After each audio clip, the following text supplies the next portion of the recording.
नमस्कार दोस्तों। तो आज हम लोग देखने वाले हैं क्लास 10th बायोलॉजी चैप्टर 4 जिसका नाम है उत्सर्जन। तो उत्सर्जन शरीर में से अवशिष्ट पदार्थों का बाहर निकलने की क्रिया को ही उत्सर्जन कहते हैं।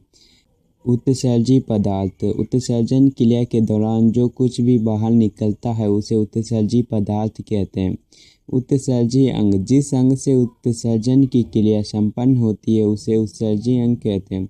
उत्सर्जी पदार्थ में जैसे कि हमारे शरीर से पसीना बाहर निकलता है, मलमूत्र निकलता है। जल संतुलन शरीर में जल की मात्रा को नियत रखना ही जल संतुलन कहलाता है। मानव के उत्सर्जी अंग निम्नलिखित होते हैं: वृक्क, मूत्रवाहिनी, मूत्राशय, मूत्रमार्ग, मलद्वार आदि होते हैं। वृक्क मनुष्य में एक जोड़ा पाया जाता है। वृक्क की लंबाई करीबन 10 सेंटीमीटर और चौड़ाई 5 से 6 सेंटीमीटर और मोटाई 2.5 से 4 सेंटीमीटर तक होती है। मानव शरीर में 2 वृक्क पाए जाते हैं। वृक्क को गुर्दा भी कहते हैं और इंग्लिश में किडनी भी कहते हैं।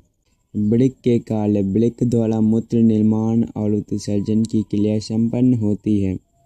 प्रत्येक वृक्क में 10 लाख नेफ्रॉन होते हैं और वृक्क की संरचना सेम के बीज जैसा होता है।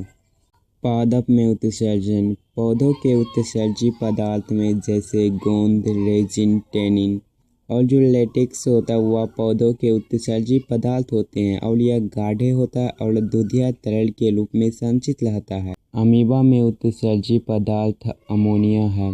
मूत्र का पीला रंग दिखाई देना यूरोक्रोम वर्ण के कारण होता है। मानव मूत्र में 96% जल तथा 2% यूरिया पाया जाता है।